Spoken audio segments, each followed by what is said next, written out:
We talk about next man up here, and we talk about quarterbacks struggling because they're losing the offensive linemen. Well, they're losing the quarterbacks down there, and they've still got 2 more, as we said, Seattle, San Francisco. Seattle in prime time coming up this weekend. Seattle looking to make some statements, you got to think, as well, heading into the playoffs, too. Dr. Football, my man, a lot of fun coming up over the next couple of weeks here. Playoff chases will be decided, divisions and playoffs, and then we head into that chase and the trophy. And Manziel, man, hey, week 2, a chance to get a little bit better. That's all you can do this week is just go try to be a little bit better. And if it works, cool. If it doesn't, then we'll reshuffle the deck for the last week of the season, and one step at a time. Seriously, all talk aside, I might know where this thing's going to end up, but along the journey, we still have to, see what they can do. Hopefully they can prop up the offense around him and give him some plays that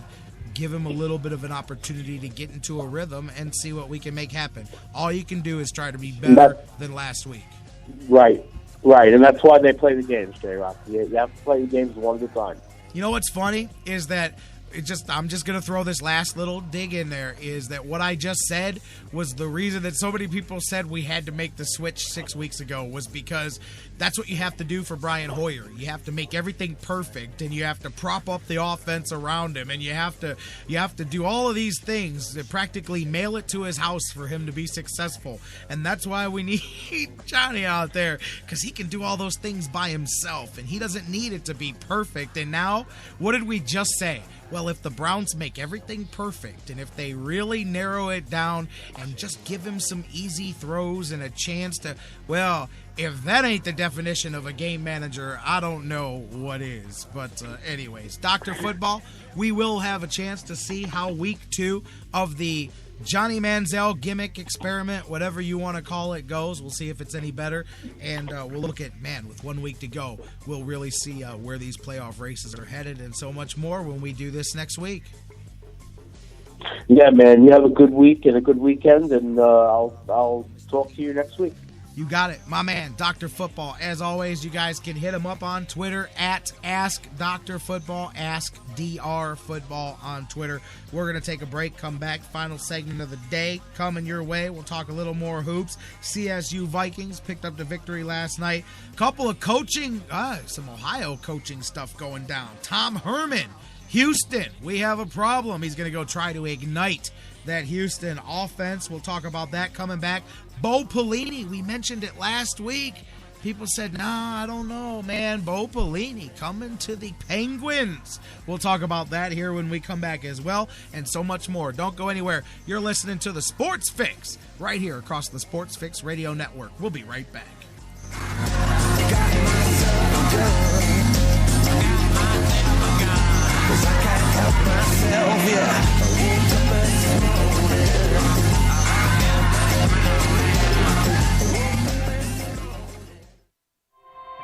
There's something kind of about a kid that's never played baseball. Throwing you the best sports commentary in town. The Sports Fix.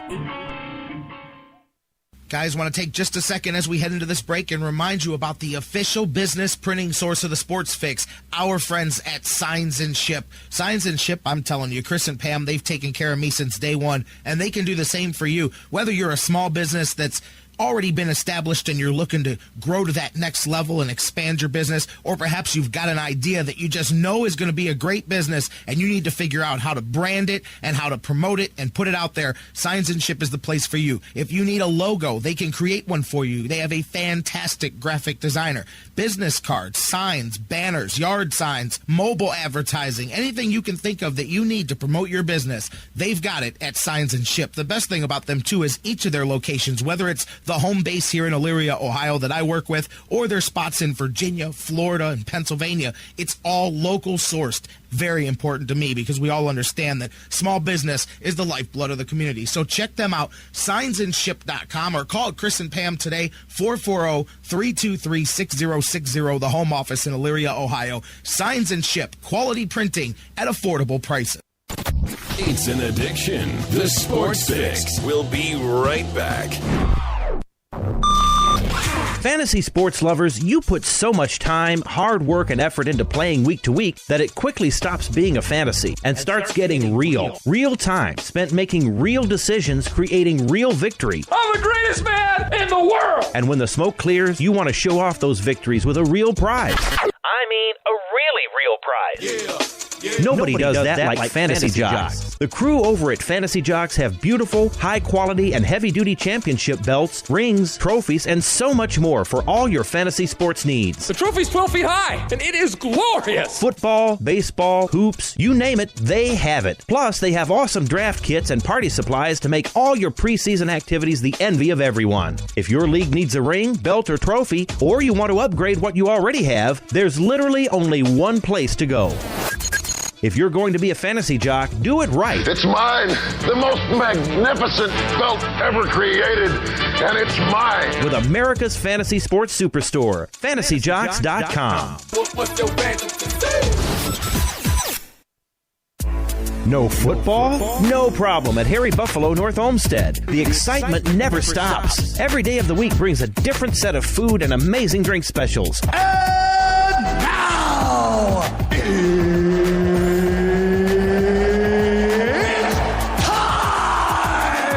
fans, Harry Buffalo North Olmsted is the home for every UFC pay-per-view live on the big screens. let's get it all! And let's not forget their mouth-watering trademark, the Bison Burger. They sure are good. Nobody does bison like Harry Buffalo. The perfect combination of healthy and delicious. Hey there, eat up, y'all. You's as good church-going folk. Y'all deserve a little treat. What are you waiting for? Get to Harry Buffalo, just outside Great Northern Mall today. Harry Buffalo. Join the herd. Hey, this is Alonzo G. You're listening to the Sports Fix.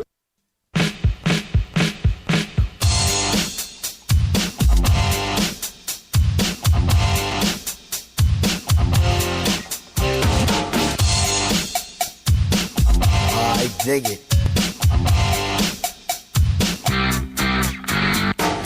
Cool and add a ball. Welcome back to the Sports Fix Live. Man, wow, that was a crazy commercial break. Everything locked up on me. I think everything seemed to keep playing just fine. I could not move a window. I couldn't move anything, man. That whole thing, I've got like way too many. You know what? If I pull up the little task manager, I'm using 99% of the resources of this computer right now, or at least I was at the point of peak.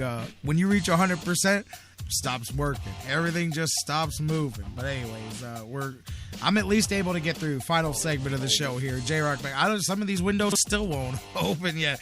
J-Rock back with you across the Sports Fix Radio Network. Thank you guys for being with us here. Thanks to Dr. Football and Jeff Gorman for joining us earlier on in the show. And let's see, I can at least get to my player. I couldn't even get to my automation system here for a moment here. Welcome back into the show. J-Rock back with you here. A couple of things I wanted to get into here before we wrap things up on the final segment of the show. I teased it before the break, talking a bit about some coaching hires. Dan Wismar and I mentioned it on Monday with the word coming out that it was in negotiations and most likely going to happen with Tom Herman becoming the head coach at Houston.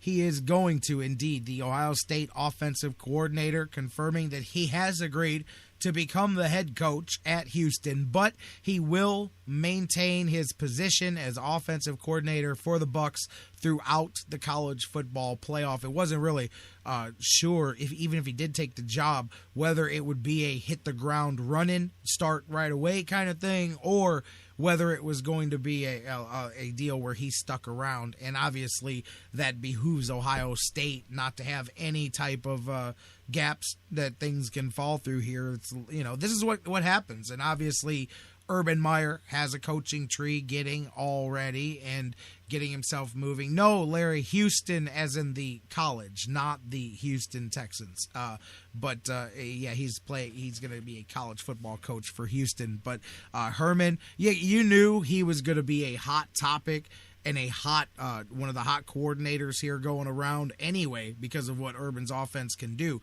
But you look at the fact that he's the one that went and got JT Barrett. When you look at the fact that went and recruited him, and that's his area, going back there in the Texas roots. He coached there for the first 10 years of his career or so.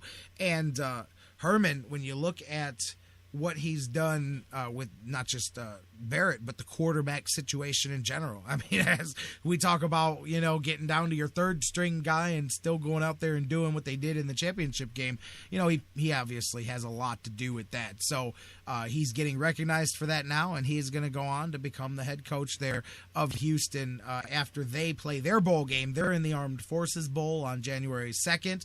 One of their assistant coaches, I believe it's the defensive coordinator, is going to interim coach Houston through their bowl game, and then Herman will begin his run with Houston after the Buckeyes finish, whether it's in the first or second game of the playoffs here. So congratulations to him. You had to know that was coming, and we had word earlier this week. It was just a matter of working out the semantics. And while we're talking about coaches and Ohio and ties and all of that, Bo Pelini, last week, Dan Wismar and I talked about this, and the word was coming from people inside that this was way off the beaten path, but I had heard it from somebody who doesn't usually, I'm not saying he's always right, but somebody that usually knows, doesn't just tell me stuff to tell me stuff. And anyways, but it turned out that this was true. And perhaps at that time, a week ago, it fell apart and maybe it came back together. But Bo Pelini is said to be taking the head coaching job at Youngstown State. School is supposed to introduce him in a press conference tomorrow as the new coach. He was fired earlier this month after 7 seasons at Nebraska. Of course, Pelini went to high school in Youngstown. He was a defensive coordinator at Louisiana State and Oklahoma. Had his first head coaching shot here with Nebraska. Now he's going to come back home, as it seems to be the thing to do, in 2014 and join the Penguins of Youngstown State, and former Ohio State coach Jim Tressel, of course, president of YSU. So Bo Pelini coming in, and as I said, rumors out over a week ago. They were kind of dulled down a little bit. Now words come out that is official, and Bo Pelini tomorrow should be announced as the new head coach at Youngstown State. So we'll talk some more about that tomorrow. We'll talk to Dan Wismar. We'll get his thoughts on both of those coaching deals there as Dan Wismar joins us. It's Wismar Wednesday. We'll talk about all kinds of stuff. We'll talk about the Bucks as they get ready for Alabama here coming up. We'll talk some Browns with him, the latest on all of that and whatever's going on. It's whatever Wismar Wednesday. Dan Wismar will be here as well real quick. Looking ahead tomorrow, John McMullen from the Sports Network talking NFL, talking Johnny football, all of that stuff. Looking forward to him joining us as well. Doug Plagans, the voice of the Lake Erie Monsters. He'll be in the house tomorrow talking some Monsters hockey. Can't wait for that. Looking forward to it. But hey, that's tomorrow, man. Always jumping the gun. Speaking of things people waited for, how about Manny Pacquiao and Floyd Mayweather? The talk continues, and I ain't buying it until you're selling it on pay-per-view. But the word is really starting to pick up lately, of course, back and forth in the last few weeks, because people are finally stopping the rat-a-tat in the media, and they're just, well, if you say you want to fight, then just fight the guy. And if you say you want to fight the guy, well, then why don't you just fight the guy? And because for years they've been pulling this, well, he don't want to fight me, I want to fight him. And then you ask the other guy, and you go, well, he won't agree. And I think it's truth. I've said it, you guys have heard, I've gone on record. Neither one of those guys want to fight each other. At least they didn't at that point in their careers. But that's the big money fight left for both of them, man. That's the payoff. That's the cash in. That's what people want to see both of those guys do before they let it go too long. They've already gone too long. They really have. That should have been at its peak, at least, I would say the peak of Mayweather-Pacquiao buzz was probably 4 years ago, 3-4 years ago, somewhere in that area, at least. Maybe even more. We might even be 5 years now. They've been talking about this for so long, but now they're getting close. Mayweather came out publicly yesterday, over the weekend, said on a Showtime interview that he absolutely wants his next fight to be Pacquiao, and said that he wants it to be on Cinco de Mayo weekend, Mayweather and Pacquiao. And it's really the first time that Mayweather has committed himself to wanting to do the fight. It's always been the runaround, like I said, from both of them. So we'll see. Earlier this week, though, Pacquiao, and this is where it always falls apart, is every once in a while these guys go public about wanting to fight each other.